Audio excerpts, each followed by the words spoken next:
Aujourd'hui, vous avez un contrat de travail, alors que vous ayez signé un écrit ou pas, peu importe. Vous avez un contrat dans lequel chacune des parties, employeur et salarié, s'engage. Vous engagez à travailler à certaines conditions, notamment dans un lieu de travail, plus ou moins étendu, d'accord, mais il y a quand même un lieu qui est défini en principe. Ça veut dire que si on vous demande d'aller travailler à l'autre bout de la France, vous pouvez refuser et ce refus n'est pas fautif. Donc vous restez en emploi.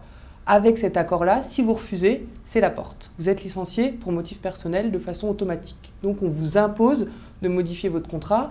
C'est grave, très grave même, et assez nouveau, puisque ça veut dire que l'employeur n'est plus tenu par son engagement. L'engagement qu'il aura pris avec vous, il peut le balayer d'un revers de main. Selon nous, c'est probablement la porte ouverte à des licenciements qu'on pourra qualifier de boursiers. Ça veut dire qu'en réalité, ces accords de mobilité, c'est le meilleur moyen de satisfaire ses actionnaires. Admettons que les actionnaires demandent à l'employeur de se débarrasser de salariés. Il lui suffira de signer un accord de mobilité inacceptable pour les salariés, leur demandant d'aller travailler extrêmement loin de chez eux. Ceux-ci refuseront et on les licenciera pour motif personnel.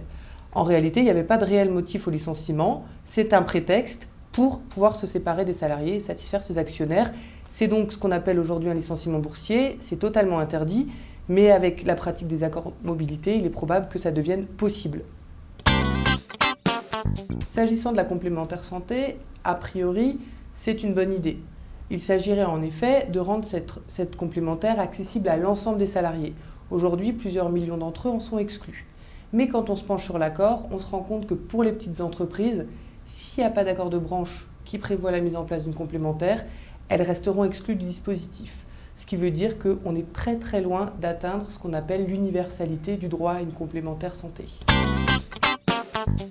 Concernant l'indemnisation chômage, l'accord prétend mettre en place un droit nouveau. Il s'agirait de droit rechargeable. Alors le principe serait le suivant. Lorsque vous êtes au chômage et que vous retrouvez rapidement un emploi, vous ne perdez pas les droits que vous n'avez pas utilisés, vous les mettez de côté pour les utiliser plus tard. Ça sous-entend qu'il faut un financement supplémentaire.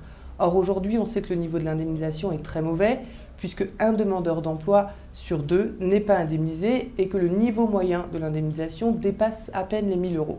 Ça sous-entend donc de nouveaux financements. Or, le MEDEF a affirmé haut et fort qu'il ne verserait pas 1 € de plus. Comment alors financer un droit nouveau ? C'est strictement impossible. La réalité, c'est que plus de gens seront indemnisés, mais l'ensemble des demandeurs d'emploi sera moins bien indemnisé. On baisse le niveau général d'indemnisation. C'est donc pas un droit nouveau pour les demandeurs d'emploi. Initialement, cet accord devait servir à combattre la précarité dans l'emploi.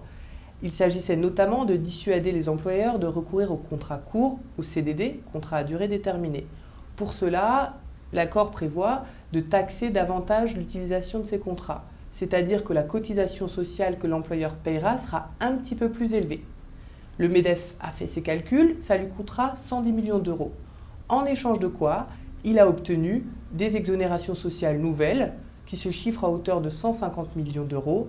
Le MEDEF a fait ses calculs et nous l'a annoncé, ça fera 40 millions de gains pour eux.